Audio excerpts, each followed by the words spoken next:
Whoa, check this out. Since the dawn of time, it's been us versus them. Monsters, baby. Things are about to get wild, folks. Yikes. Talk about a bad diet. These monsters chow down on people. And look at Juan, just standing there. What's he gonna do?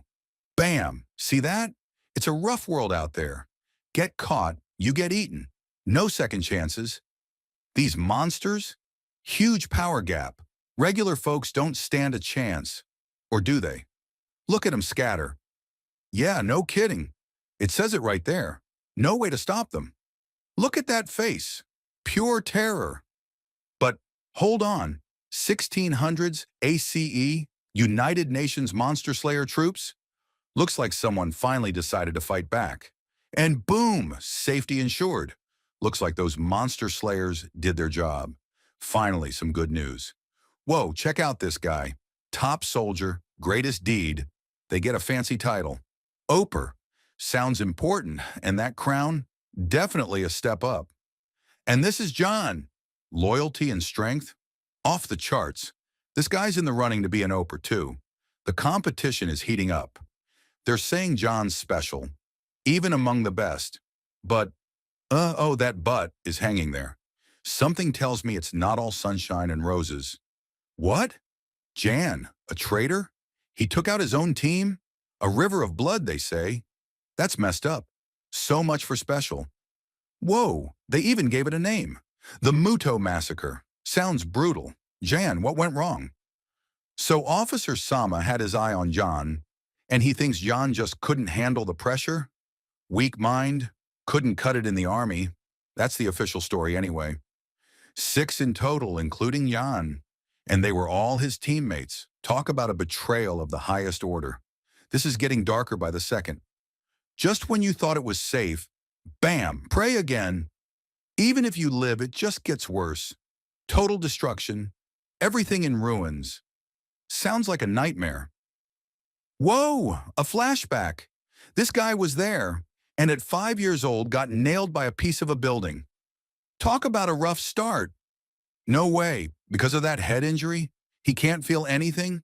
No emotions at all? That's chilling. Is this Juan? Whoa, 56 years after the Muto massacre, and someone's still out here brooding. No matter how much I think about it, I'm right.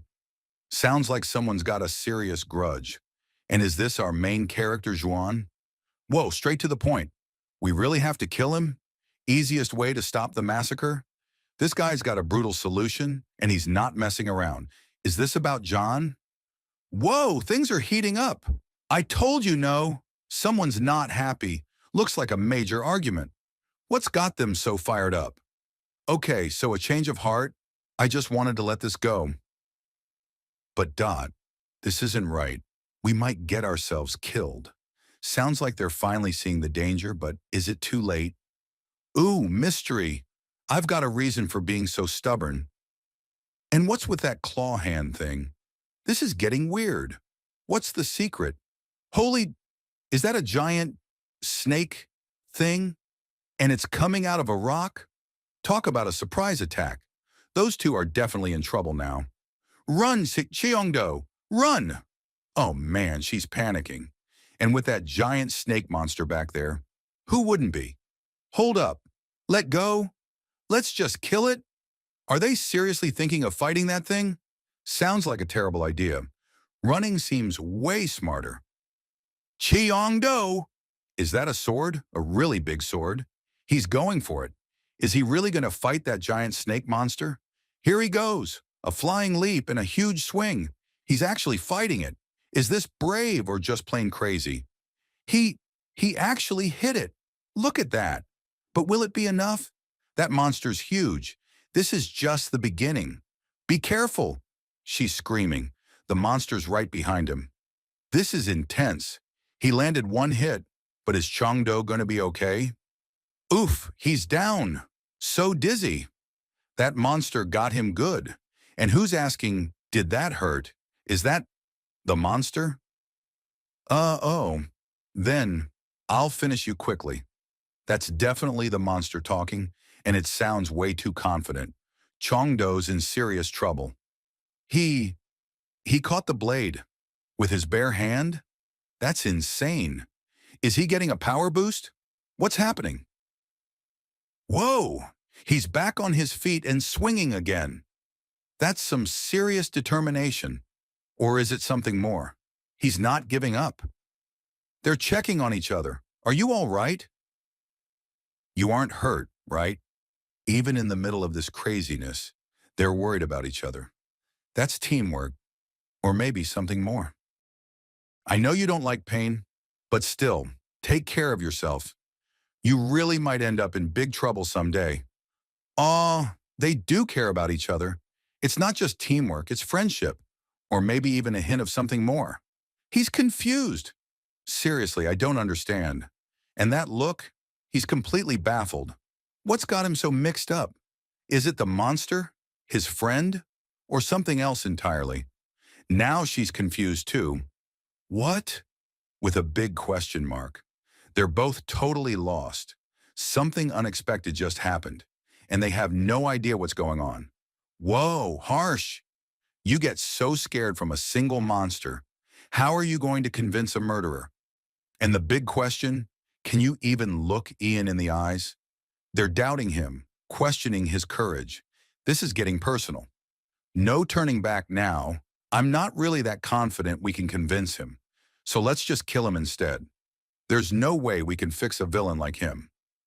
Whoa, they're giving up on reason and going straight for the kill. This is a huge turning point. Stop, Jin Cheongdo. I told you, no, she is furious. Kill this, kill that. Is a person's life a joke to you? She's calling him out on his bloodlust and she is not holding back. This is a major confrontation. He's turning the tables. I'm not the one who thinks it's a joke, Ian is. Boom. He's putting the blame squarely on Ian. This whole thing is about to explode. Whoa, a full confession. You can say I'm in this state, all because Ian killed those soldiers. He's blaming everything on Ian's betrayal. The Mudo massacre, his emotionless state, it all comes back to Ian. This is huge. Chilling words. It's not like I have complaints about living like this, because I can't feel emotions. He's accepted his fate, his numb existence. This adds a whole new layer to his desire for revenge. Wait, he can feel something. If I were to say one thing I feel, it's that I don't like pain. That's all. That's a huge revelation. He's not completely numb. This changes everything. Whoa, hold on. Time travel? His mom wants to go back in time and stop the massacre? As if it's possible. He's totally dismissing it. This is crazy. But is it really impossible? Cold. Even though she knows that I don't like to do this. To be honest, it's none of my business if people suffer because of Ian. He's shutting down, refusing to care. It would be easier to just kill him. Back to the brutal solution. He's really stuck on this. He's obsessed. It would be easier to just kill him. He keeps coming back to that. But why does she want to go the hard way? I really can't understand. He's completely blind to any other solution. This is going to lead to some serious conflict. Uh-oh, that's the sound of something bad happening. They both look shocked and scared. What did they just see? Something huge is about to go down. They've arrived. We finally arrived. But look at their faces. One's shocked, the other's grim. This isn't a happy arrival. Something tells me they're walking right into a trap, or something worse. Okay, it's clear now. I can't understand, but Adis, this is where the legendary Midwood is. It can bring us back to the past. So that's the plan. Time travel. We finally found it. She's excited. He's still clueless. This is going to be a wild ride. All right, no turning back. Let's go inside. She's determined. He's going along with it, I guess. Okay. He's still not convinced, but they're heading in. What could possibly go wrong? Doubts creeping in. But what are we going to do if the Midwood isn't here? How many times would we failed our plans? He's losing faith. There's no way. She's trying to stay positive, but he's all about giving up. This mission's on shaky ground. No way.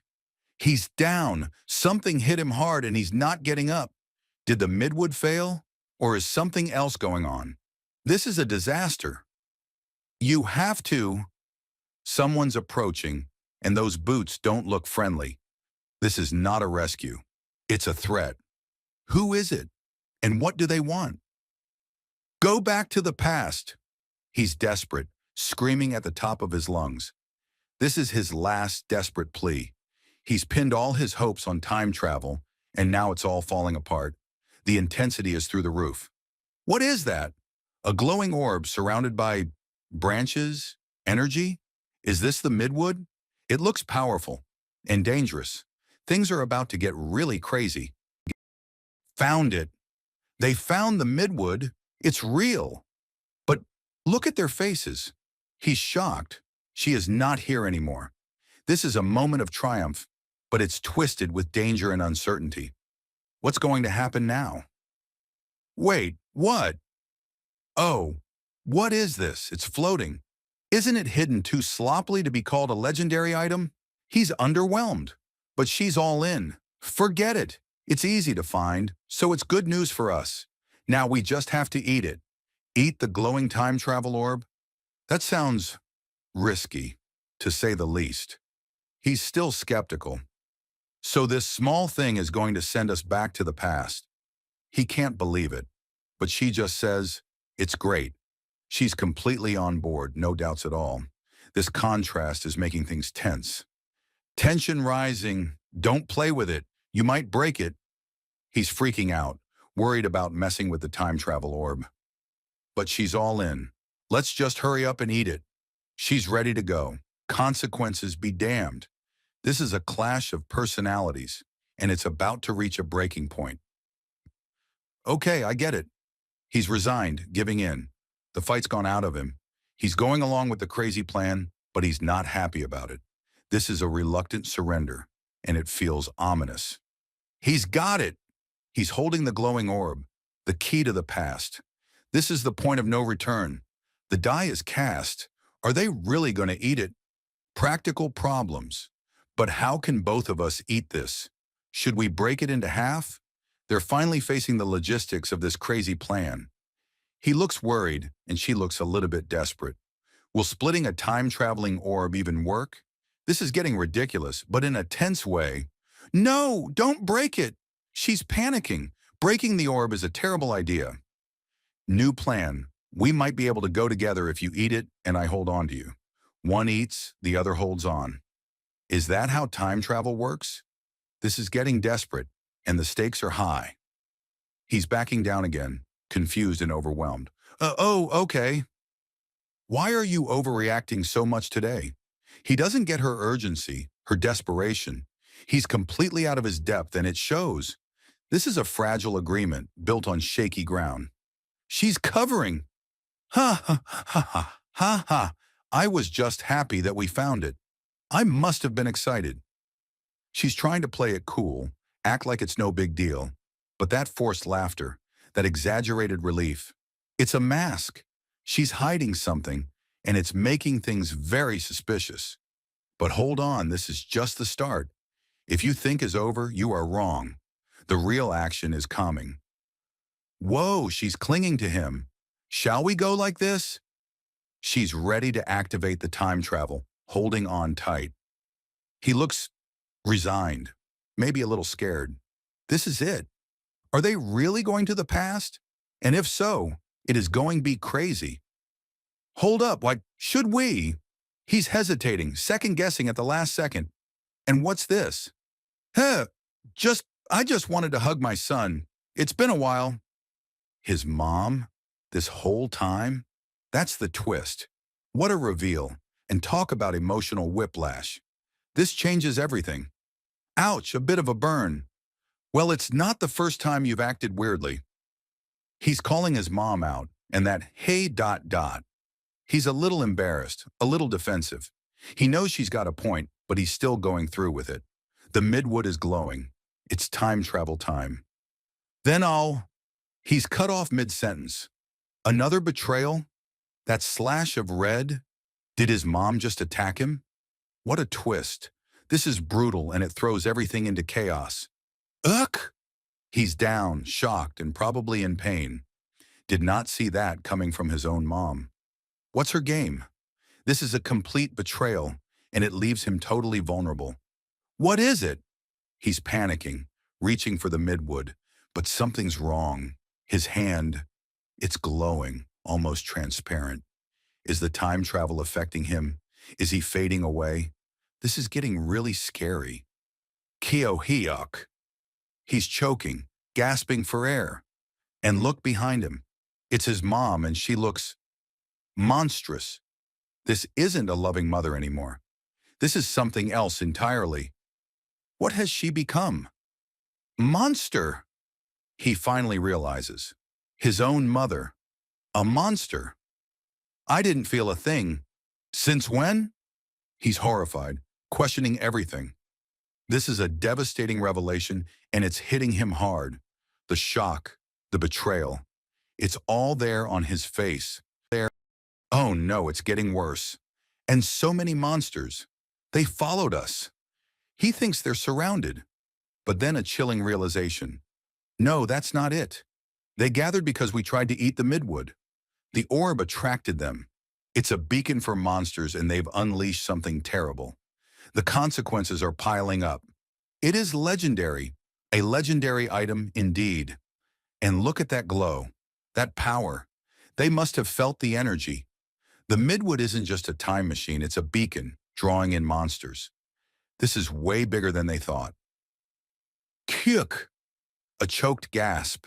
She's in bad shape, bleeding, struggling to even breathe. The tables have turned completely. The mother, the monster. It's all gone wrong. This is desperate. The monster is right there, towering over her, that snake-like head. It's terrifying. And she's so small, so vulnerable.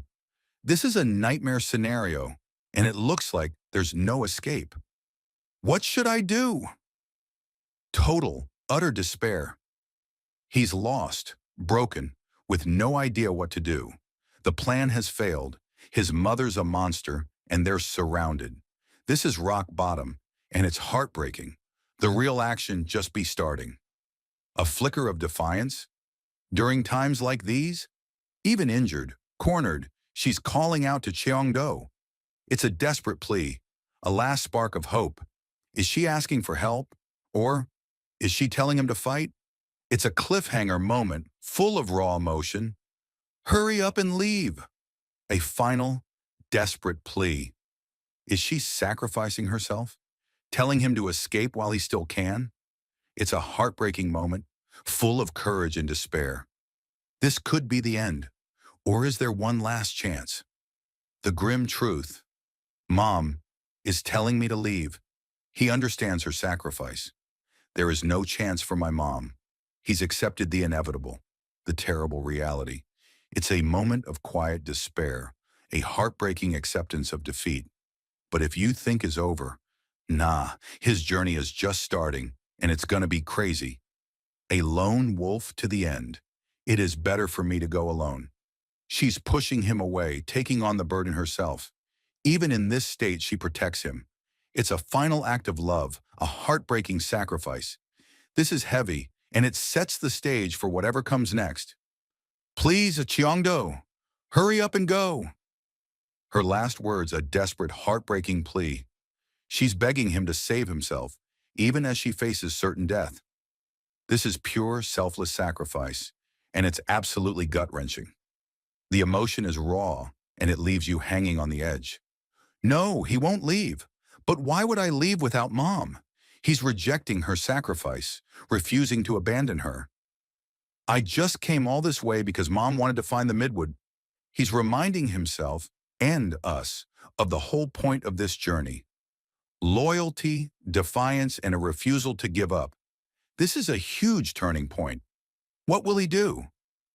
Whoa, a dark turn. I don't care about what happens to the world. He's rejecting the grand plan, the time travel mission. Is there really a meaning for going to the past alone? He's questioning the whole point if his mom isn't there. This is a selfish, desperate, and potentially dangerous shift in his priorities. Maybe a single word, full of doubt, uncertainty, and a hint of something dangerous. His hand is glowing, almost consumed by the Midwood's power. Is he considering something reckless? Something that could change everything?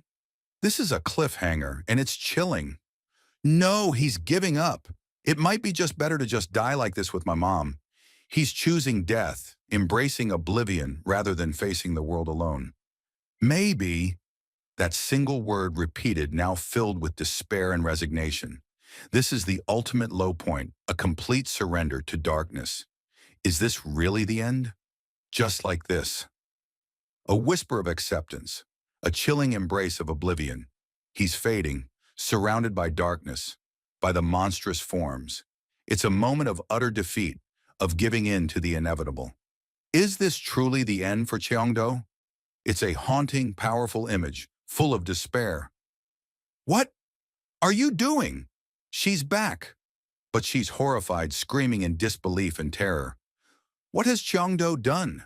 Has he used the Midwood in some unexpected way? The raw emotion, the sheer panic? It's a shocking reversal, and it throws everything into question again. This is a huge cliffhanger. Stand up right now, a furious command. He's glowing, radiating power, but his expression is filled with rage and maybe a hint of madness. He's not the defeated boy anymore.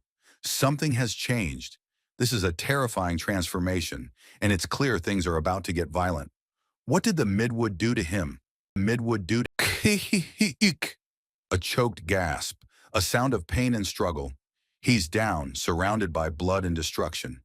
The monstrous mother looms, triumphant and terrifying. This is a scene of utter defeat, a nightmare made real. What will happen now?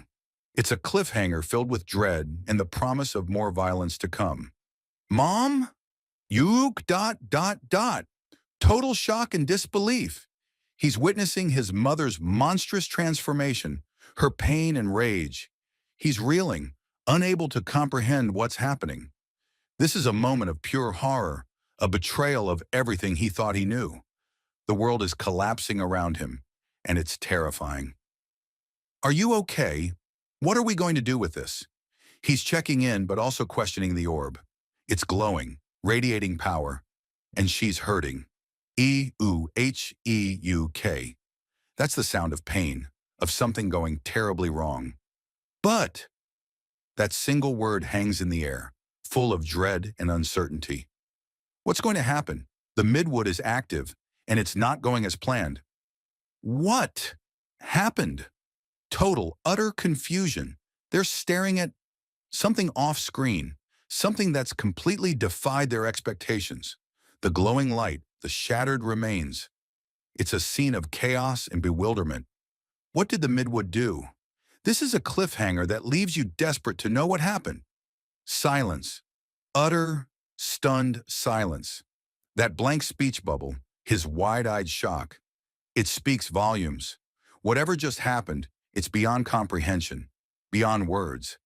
This is the ultimate cliffhanger, a moment of pure, speechless astonishment.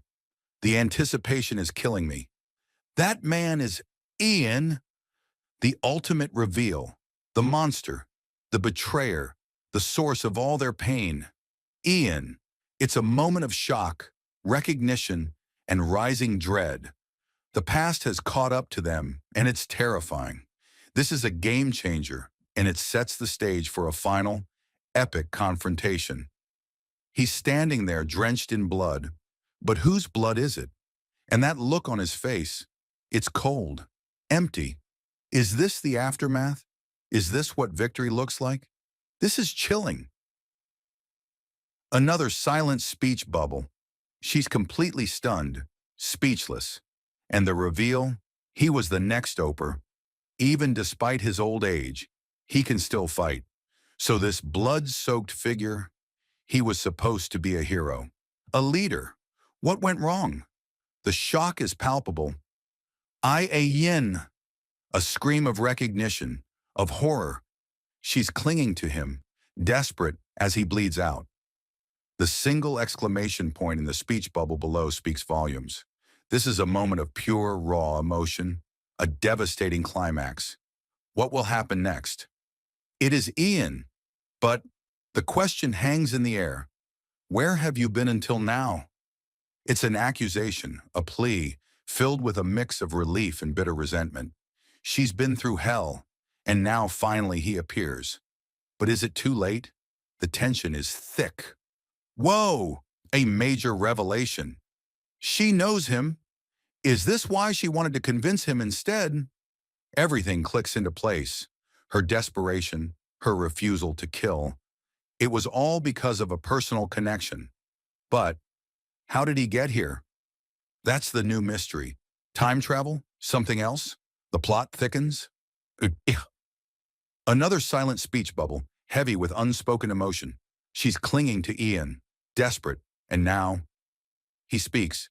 Anne, I have a favor. And then, the bombshell. My son. A son? This adds another layer of complexity to the whole situation. Who is this son, and what does Ian want? That single line, slashing across the image.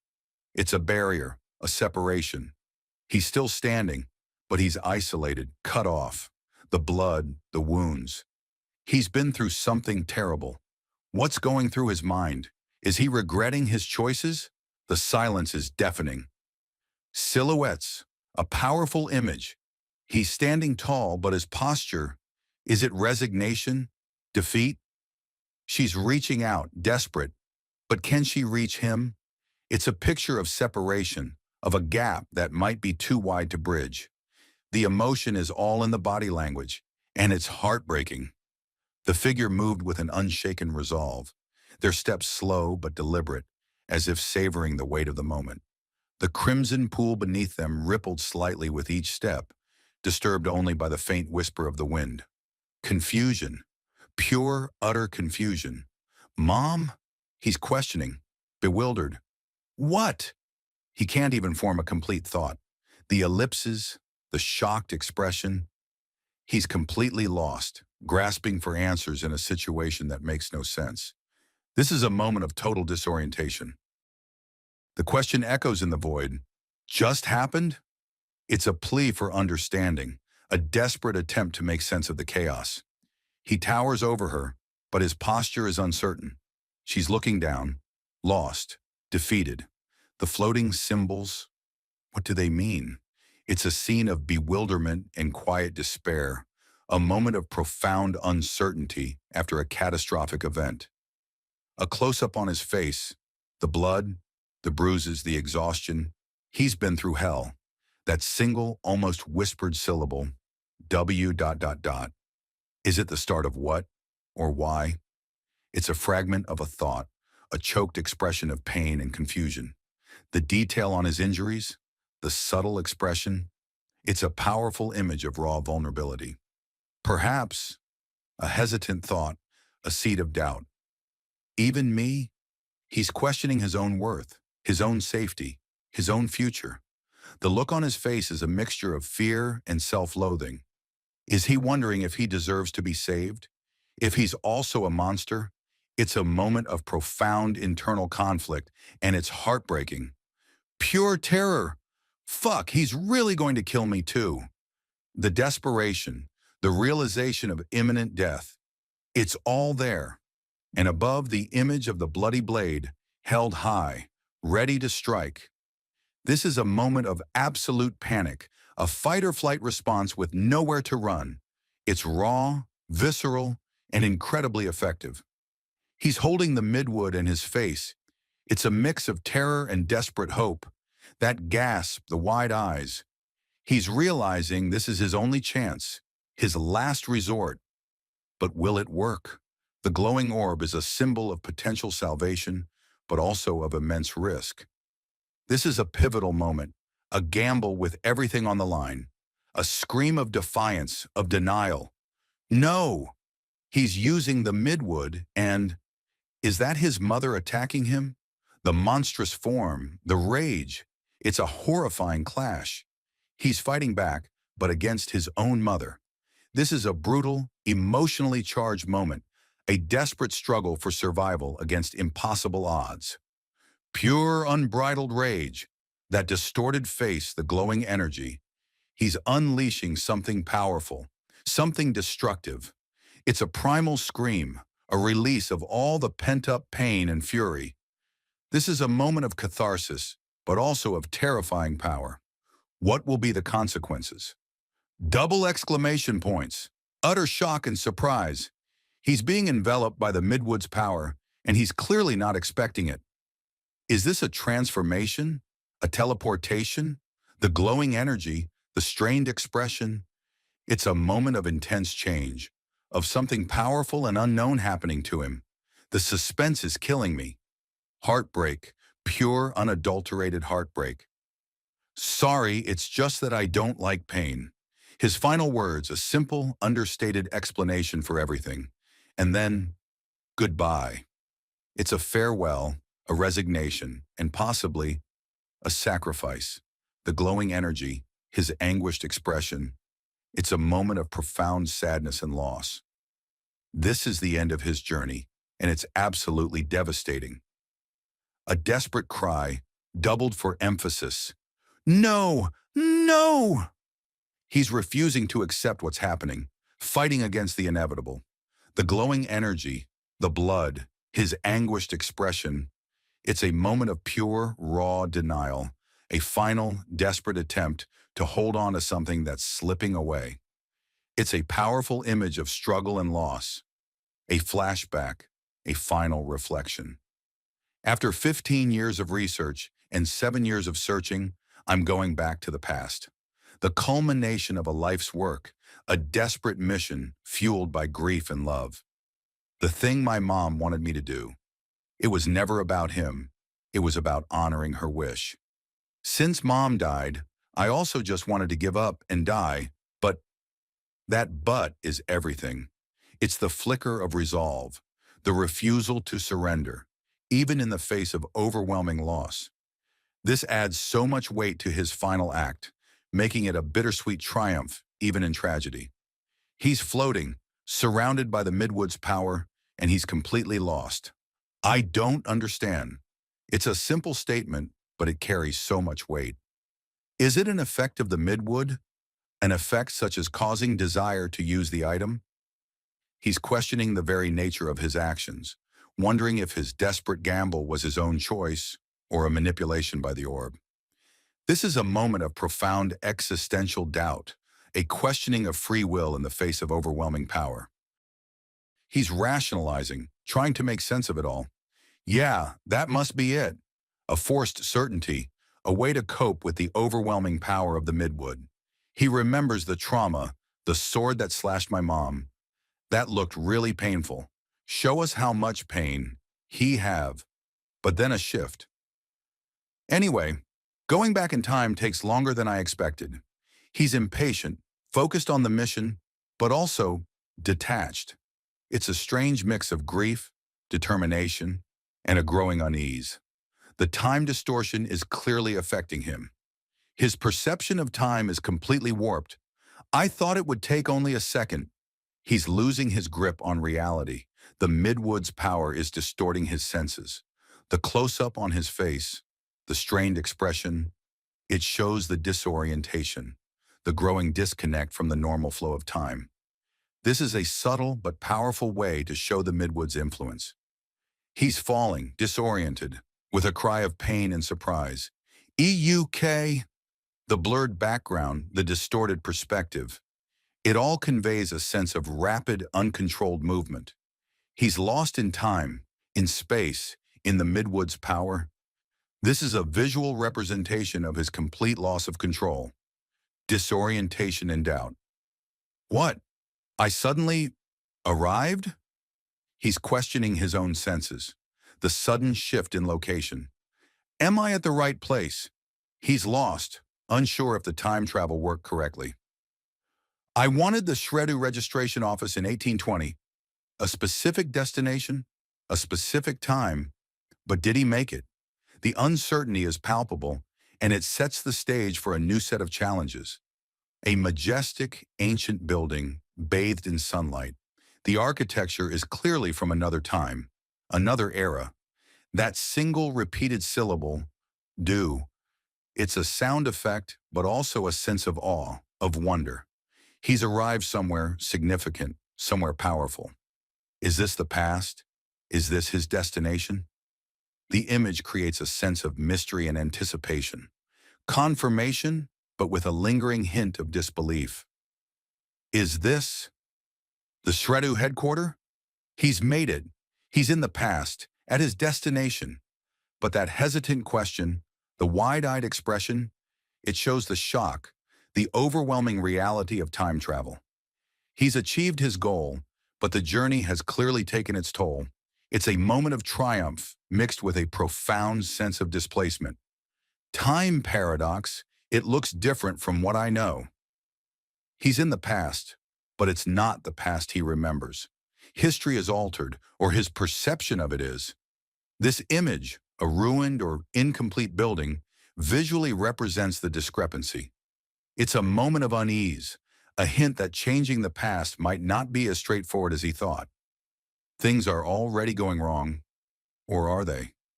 Distraction. I was too busy looking at my unfamiliar surroundings that he's overwhelmed by the past, by the reality of time travel, the grand architecture, the people in period clothing. It's a sensory overload. This sets him up for a mistake, a vulnerability. He's not paying attention to the immediate danger, and that's always a bad sign in a story like this. A moment of vulnerability, of shock. I forgot about Ian and the mission, the purpose, momentarily erased by the overwhelming experience of time travel. He just sat on the floor for a while. He's overwhelmed, disoriented, and that's a dangerous state to be in, given his goals. The open-mouthed expression says it all. He's completely lost his focus. He's observing, piecing things together. It's really crowded. A simple observation, but it sets the scene. The repeated shong sound effect emphasizes the bustling atmosphere. If I'm at the right place, are these people volunteering to join Shredder? He's confirming his location, his purpose, in the historical context. This is a moment of reorientation, of getting his bearings in the past. But with a crowd comes potential complications. Cynicism and disbelief. I thought the stories and books were exaggerated. He's jaded, skeptical of heroism. I found it hard to believe the number of stupid people willing to risk their lives to save others. Ouch! He sees selflessness as foolishness. This reveals a lot about his character. He's pragmatic, possibly selfish, and definitely not driven by altruism. It also sets him apart from the crowd he's observing, highlighting his outsider status and his potentially conflicting goals. Bitter reflection tinged with grief. And that's why the monsters started to rule again.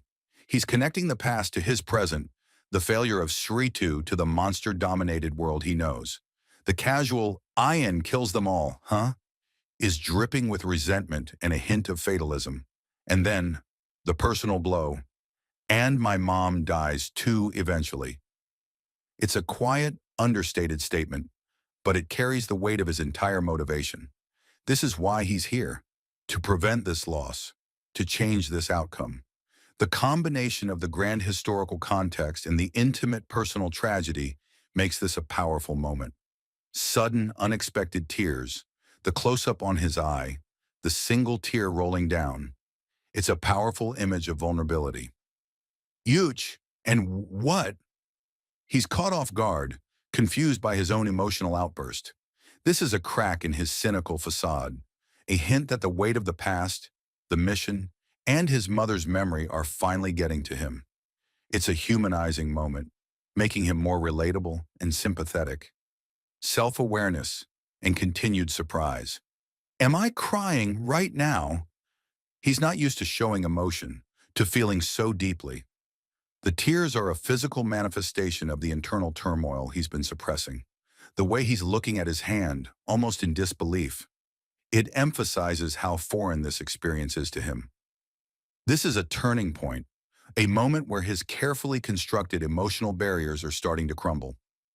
A young man sat on the cold, tiled floor, his body slumped as if the weight of the world had pressed down on him. His face was streaked with tears, his eyes red and distant, lost in a sea of unspoken emotions. Compassion and a surprising connection. You must have had a hard time. You got hurt too, huh? Someone is showing him kindness, empathy, something he clearly wasn't expecting. And the offer, here, take my hand. It's a gesture of support, of connection, in a moment when he's feeling incredibly vulnerable. This is a huge contrast to his cynicism and detachment. Who is this person? And how will this interaction change him? This is a potential turning point, a moment of unexpected grace. He takes the offered hand, a small gesture of trust. He confirms he's at Muto and that the other person is there to join Sritu. But when asked about his purpose, he reveals the core of his mission. I was just looking for someone. This is someone is Ian, and it highlights the personal, vengeful nature of his quest, contrasting with the seemingly idealistic goals of the Sritu recruits. It is short and concise. Focus on the action and tease what is coming next. The other person misinterprets his tears. Were you crying like that because you couldn't find them? He denies it. No, it's not that. Ah, what is wrong with me? He's battling his own emotions, surprised by his vulnerability. I'm not usually like this. This reinforces his earlier cynicism, his carefully constructed emotional armor. The silence that follows, marked by ... Component placement is heavy with unspoken feelings, with the weight of his past and the uncertainty of his mission. He's lost and confused, and the simple situation turn everything more difficult. A close-up, a hand reaching out. The sound effect Dweejog suggests a gentle touch, a searching or comforting gesture. But who is touching whom? Is it the stranger offering further comfort? Or is he reaching out, seeking connection in this unfamiliar past? It's a small, intimate moment, full of unspoken emotion and potential significance. This is a moment of calm, but will be last. With you. Would you like to use this? It's clean. A stranger offers a cloth, a small kindness. He hesitates, embarrassed by his tears. Ah! It's unexpected compassion, contrasting sharply with his mission, reminding us of the humanity at stake. He whispers a choked, "Thank you so." Zrenya tears streaming down his face. Below, a single stark word, impossible. Is he reacting to the kindness, to the situation, to the past itself? It's a moment of raw emotion, a breakdown of his carefully constructed walls, hinting at the overwhelming nature of his task and the pain he carries. The contrast between the whispered gratitude and the stark declaration of impossibility creates a powerful tension. Silence. He stares, unblinking, at something unseen. Akai, a single question mark hangs in the air. Pure suspense. What has he seen? Either voice breaks the silence, dripping with false concern. Ah, were you surprised by my face? It's the stranger, and the follow-up is chilling. People do say that I look scary. This is a classic villain reveal, a shift from seeming kindness to open menace. The friendly facade is gone, replaced by a predatory smile. The question is rhetorical, designed to intimidate. This is a turning point, the end of the brief moment of peace and the beginning of a new, dangerous encounter. What should I do with my looks? The stranger continues, offering the cloth again with false reassurance. Don't worry and use this. But internally, the protagonist asks, is it Ian? Suspicion rises, mixing with the immediate danger of the stranger's unsettling kindness. Disbelief and panic. I met Ian right after I came back to the past. The plan has gone sideways immediately. He's face to face with his target, but unprepared, vulnerable. The internal question, what should I do, is filled with desperation. He's overwhelmed, his carefully constructed mission thrown into chaos. The tears, the wide eyes, the frantic question. It's a moment of pure, unadulterated crisis. The desperate, impulsive thought, should I kill him right now? It's a raw, unfiltered reaction to the unexpected encounter. The jagged edges of the speech bubble emphasize the urgency, the barely controlled violence of the idea. This is a turning point, a moment where he could abandon his plan and embrace immediate, brutal action. It's a question that hangs heavy in the air, full of potential consequences. False reassurance. Don't worry and use this. The stranger, Ian, repeats his offer, his words a chilling counterpoint to the protagonist's internal turmoil. The close-up emphasizes the eye contact, the forced intimacy. Below, the silent ellipses show the protagonist's hesitation, his suspicion, his inner conflict. He's trapped between the immediate offer of kindness and the overwhelming urge to violence. The tension is at its peak. Shrouded in darkness, tears streaming down his face, the question repeats, should I kill him right now? A desperate internal struggle, weighing immediate action against his long-term mission. A tense exchange. The stranger is silent, observing. Our protagonist says, A-H dot. Swing, a hesitant sound, a stall, then U-M dot. More hesitation, more uncertainty. He clearly is uncomfortable, caught between suspicion, the urge to violence, and the stranger's unsettling calmness. The two close-ups create a claustrophobic feeling, highlighting the power imbalance in the protagonist's inner turmoil. A sudden decision, a hasty retreat. I'll leave now. I haven't registered yet. He's backing out, overwhelmed and suspicious. The stranger, however, persists. Here, take this. I don't know what's going on, but he's still playing the helpful, concerned individual. But the protagonist has clearly made his choice. The contrast between the offered kindness, the cloth, and the protagonist's urgent desire to escape creates a powerful sense of unease. He is escaping, but his action can bring consequences. This is not the end. Internal conflict and forced encouragement. Pull yourself together. He's trying to regain control, to suppress his fear and doubt. Below, a large emphatic fighting. It's a self-motivating cheer, a desperate attempt to steal his nerves. But his strained expression, the sweat beating on his forehead, it reveals the struggle, the immense pressure he's under. He's trying to psych himself up, but the fear is still very real. Hesitation and a strategic retreat, the repeated tag sound effect, footsteps but slow, uncertain ones. He's walking away from Ian, visible in the background. The ellipses, dot, dot, dot, dot, dot, dot, show his internal debate, his struggle, and finally the decision, let's wait for the right time. He's abandoning the immediate confrontation, choosing a more calculated approach. This is a moment of forced patience, of strategic thinking over impulsive action. He's biding his time, but the tension remains. The threat is still there, just postponed. Practical concerns and fear of failure.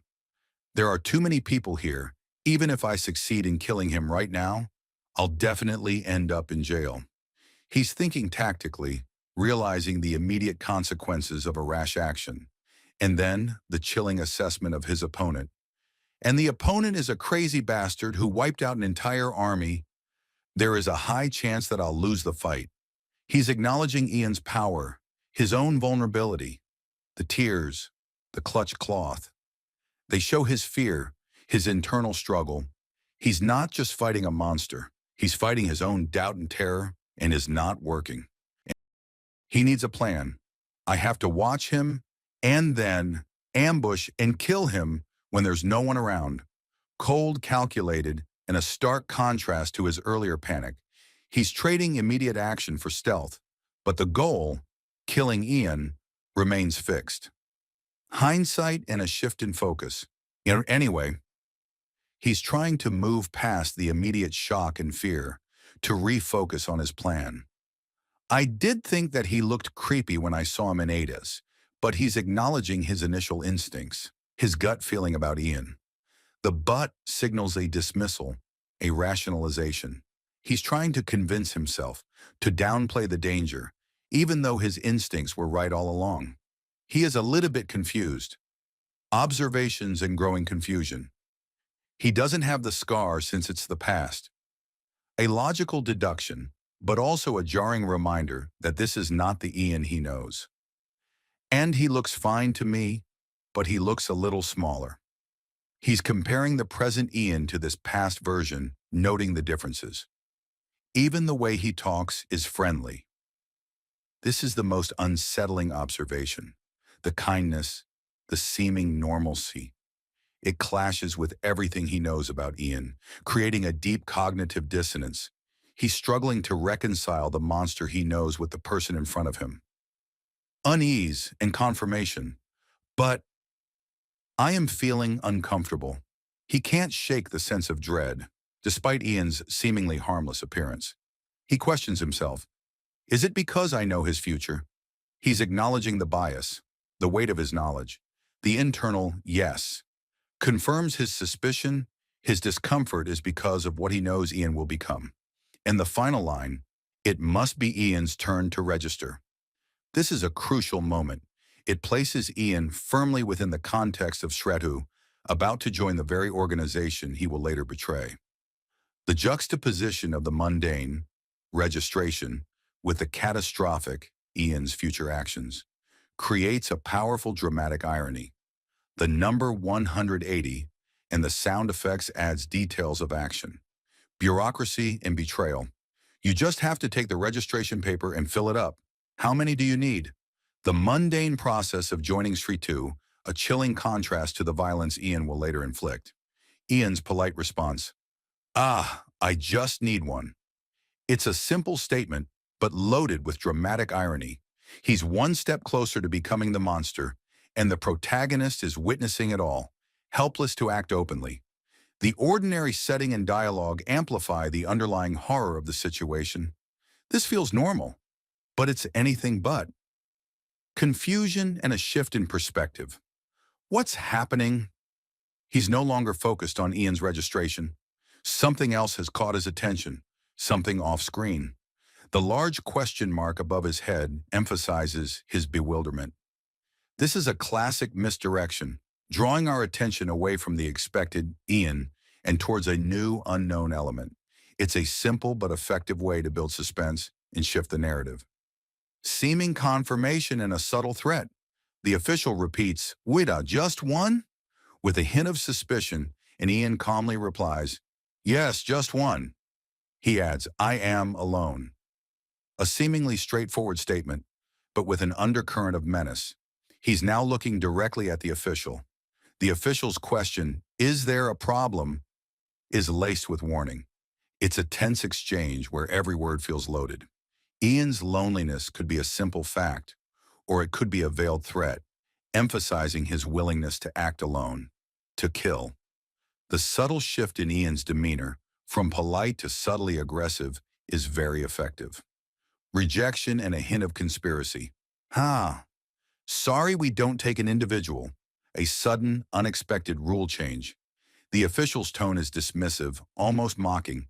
You should have checked properly. Ian's shocked "What?" shows his surprise and frustration.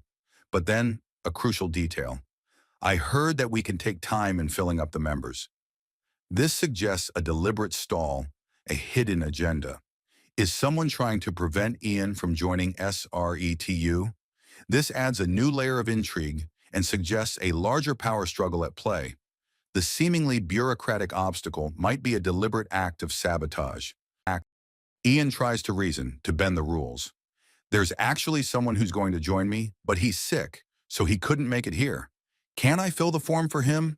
He's showing some desperation, a willingness to push back against the bureaucracy. The dog-up sound effect indicates his urgent, rushed tone, but the official is unyielding. Sorry, but the minimum number of required team members is 2, and they have to fill in the form themselves. The rules are firm, inflexible. This further reinforces the idea that Ian is being deliberately blocked, that someone, somewhere, doesn't want him to join Shretu. The seemingly insurmountable obstacle creates a powerful sense of frustration and raises the stakes. A glimmer of hope, a possible workaround. Ian, seemingly defeated, repeats the requirements. AA. Then I'll make a team with at least 2 members. So, he's processing the information, accepting the rules. But then, a question, could I register later? He's not giving up. He's looking for a loophole, a way to still join Shretu despite the immediate obstacle.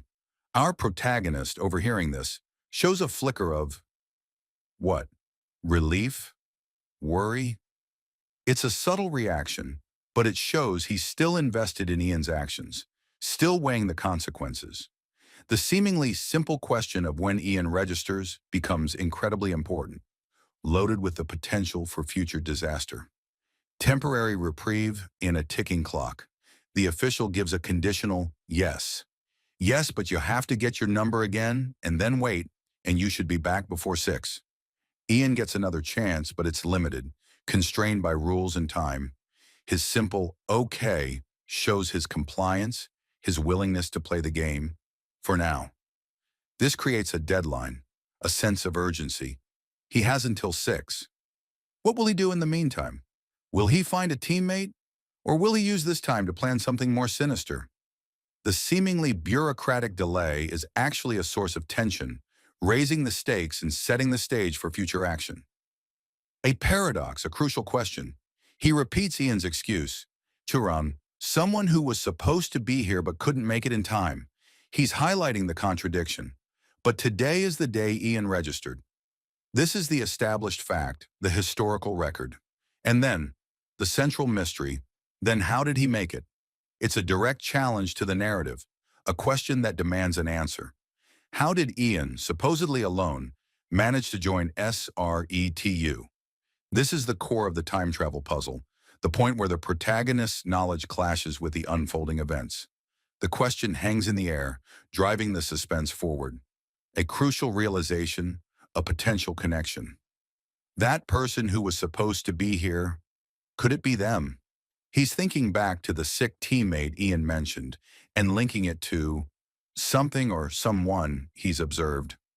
The text below clarifies Ian's first teammate. This is a significant piece of the puzzle. The missing teammate isn't just a plot device, they're a person, a key to understanding how Ian joined Shredu. The protagonist is starting to unravel the mystery, to identify the players in this historical drama. The question is no longer just how, but who helped Ian achieve his goal. Excuse me, I have a favor. Ian interrupts, shocking the protagonist. Oh, he's caught off guard. What is he planning? Paranoia sets in. The hunter is now the hunted. A bold request and a loaded pause. I'm sorry to ask, but could I join your team? Ian's playing the innocent, asking to join the very person who's trying to stop him. The audacity is breathtaking. The protagonist is speechless, represented by sound effects of shock. And then, that single word, perhaps. It hangs in the air, full of uncertainty, suspicion, and a hint of danger. Is he considering it? Is he playing along? This is a masterful cliffhanger, leaving us desperate to know his answer and the consequences of his choice. It's a tense, unexpected twist, turning the tables completely. Ian doubles down, playing the innocent. I didn't know about the requirements, so I came alone. He's feigning ignorance, a classic manipulation tactic. The protagonist and the girl he's with are stunned. What? The question marks highlight their disbelief and growing suspicion. Ian continues, oozing false confidence. I really have to register this time.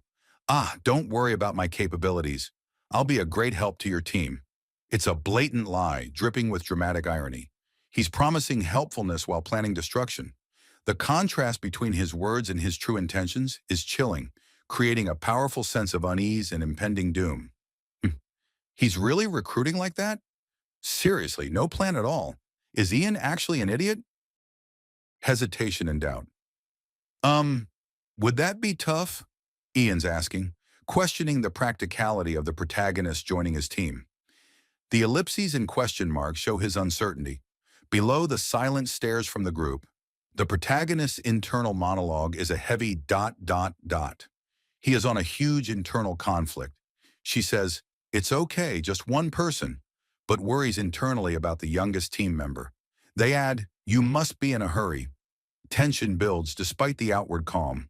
Overjoyed acceptance, masking sinister intent. Really?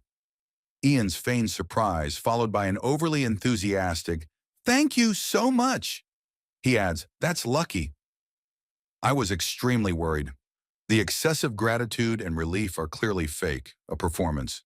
The sharp, almost aggressive sound effects around him, and his wide, unsettling smile, pure villain. He's thrilled, but not for the reasons they think.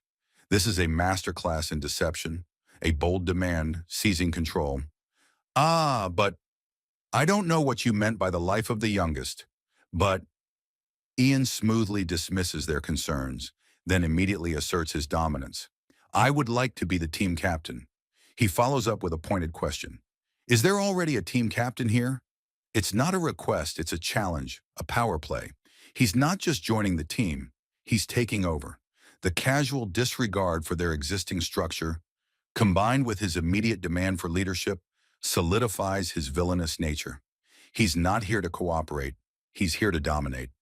The team is stunned into silence by Ian's demand, their faces a picture of shock and fear. The pretense is dropped. The text says it all. The smiling faces disappeared. The close-up on Ian, his hand covering his mouth, a subtle smirk playing on his lips, and his eyes is changed. The jovial, friendly mask is gone, replaced by a chilling, predatory expression. It's a visual representation of the shift in power, the moment the true threat is revealed. The team stammers nervously, visibly shaking. Ian, barely concealing his eagerness, insists he'll be a great captain, telling them not to worry, but his body language screams otherwise. Understatement and sinister satisfaction. I guess there will be a problem. The protagonist's internal monologue is a masterpiece of understatement, a stark contrast to the unfolding chaos. Ian's face, a grotesque, predatory grin, dominates the image. The sound effects pie, blood, and sig, a chilling, slicing sound, paint a gruesome picture. The hay is a soft, chilling laugh, a sound of pure, malevolent glee. Ian is reveling in the situation, in the fear he's inspiring. The protagonist's calm observation, juxtaposed with Ian's blatant bloodlust, creates a powerful sense of dread. The protagonist explodes internally, cursing Ian. The team questions how a newcomer could possibly be captain, rejecting Ian's demand with open outrage and disbelief. The air is thick with anger and challenge, false apology and veiled threat. Ah, sorry. Ian's apology is insincere, a perfunctory gesture. The close-up on his face, with his subtly menacing eyes and the slight frown, reveals his true nature. The question, did I offend you, isn't a genuine inquiry. It's a veiled threat, a challenge disguised as concern. The sound effect jukum, a hesitant, faltering sound, further emphasizes the underlying tension. He's playing the innocent, but it's a thin facade, barely concealing his predatory intent. The protagonist rages internally. Wei-chong explodes at Ian, furious at the suggestion he'd be an easy pushover, directly challenging his demand to be captain. The confrontation is now unavoidable. One character is struck speechless. Another exclaims in disbelief at the attack on Ian.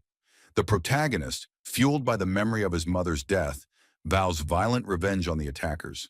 The protagonist remains speechless, still processing. Ian, however, reacts with a soft dot, Zrinya, a subtle, knowing smile playing on his lips. He's not surprised. He expected this. The violence is part of his plan. A swift apology, a quick dismissal, and utter disbelief. Sorry, I guess that was too much, Wei-chong says, instantly backtracking after striking Ian. Let's forget about this. He's trying to de-escalate, to smooth things over, but the protagonist's internal reaction is pure, unfiltered rage and disbelief. The fuck? The contrast between Wei-chong's attempt to move on and the protagonist's stunned fury creates a powerful tension. He's not letting this go. The sound effects of shock. This is far from over. The protagonist questions Ian's restraint, remembering his mother's brutal murder. He realizes Ian's urgent need to become an oper, reminding us that only team captains qualify, and that captaincy, once decided, is permanent. He doubts any team would willingly make Ian captain. He remembers how groups form barriers, recalling his and his mother's past isolation. He wonders if Ian faces a similar challenge of distrust, questioning if this is the key to stop him. He cries out in sudden shock and pain, a fresh wound appearing on his face. The sharp, impactful sound effects emphasize the unexpected attack.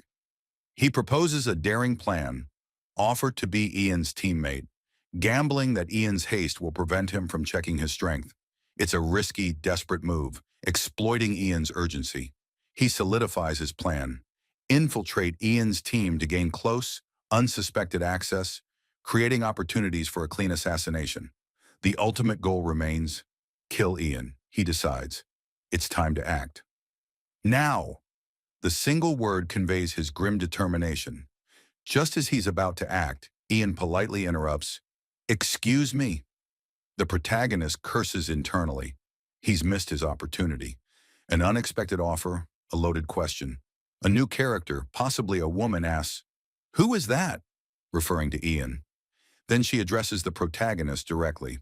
"If it's all right with you, would you like to join my team?" It's a counteroffer, a direct challenge to Ian's plan, and a potential lifeline for the protagonist. The timing is crucial. It comes right after he's missed his chance to act. This introduces a new dynamic, a new player in the game, and forces the protagonist to make a rapid decision. The question hangs in the air, heavy with implications. Will he accept this unexpected offer, or will he stick to his plan to infiltrate Ian's team? Ian smoothly replies, "I happen to be alone too," his subtle, knowing smile revealing the calculation behind his seemingly innocent words. He's playing the game. The protagonist has a sudden, shocking realization. That person is... The cliffhanger leaves their identity and its significance hanging. The woman is revealed. She's the first member who joined Ian in the massacre. This shocking revelation connects the present to the horrific past. The woman's identity is revealed. Christopher Heinzel, the first to join Ian in the massacre. Her tear-streaked face hints at a tragic past. Christopher Heinzel greets him, "Didn't expect to see someone like me." A loaded statement acknowledging their shared, violent history. He thinks sarcastically, "What a coincidence," masking his true, fearful reaction. He realizes, so this is how they met? Witnessing the origin of Ian and Christopher's partnership. He grimly concludes, "What a mess," acknowledging the dangerous, complicated situation. Christopher overflows with gratitude, but then asks, "But those clothes, are you from Totem?" This seemingly innocent question reveals a potential factional conflict, adding a new layer of complexity. He hesitantly confirms, "That's right." Christopher's knowing smile suggests this confirmation is significant, potentially shifting the dynamic. Ian, with a subtle smile, pointedly asks if the protagonist's specialty is magic, confirming his Totem affiliation. He's probing for weaknesses, sizing him up. He pauses, then answers directly, "Yes." He confirms his magic specialty, revealing a potential vulnerability. The simplicity and honesty are striking. Christopher, with a subtle shift in demeanor, asks, "Are you familiar with Totem?" She's probing, testing his knowledge and allegiances, her slyness evident. Chris hesitates, then deflects Christopher's question about Totem, claiming to be a local. Ian presses for his name, which he reveals. It's Chris. Ian's soft laugh suggests amusement. Christopher presses, "No last name?" Chris offers a casual, "You can call me Chris," but avoids giving his full name, maintaining a layer of secrecy. Ian introduces himself. "Okay, Chris, I'm Ian. Nice to meet you." Then swiftly, he reiterates his demand. "Anyway, I'd like to be the team captain. Would that be all right?" A polite request masking a ruthless power play. Chris hesitates, then agrees. YES. He lets Ian become team captain, a decision heavy with unspoken consequences. This is his choice, his dangerous path. Christopher agrees. "Of course." The handshake seals the deal, making Ian team captain. It's a formal, decisive moment, masking a dangerous power shift. Ian, not wasting any time, adds, "And there is one more thing I want." He asks, "Is it okay?" Not a request, but a demand, testing his new authority. Christopher asks, "What is it?" Her strained smile and a subtle gulping sound betray her unease. She's agreed to Ian's captaincy, but his immediate new demand creates tension. Ian declares his goal, to become an Oper. Then he uses emotional language, like family, always to manipulate them, feigning a desire for lasting camaraderie and loyalty that masks his ambition, and the protagonist knows. Is that possible? Ian finishes his manipulative speech, ending with a question that's not really a question. It's a demand, thinly veiled as a request, for permanent team loyalty, and his unsettling smile confirms it. He's secured the captaincy, and now he's laying the groundwork for complete control.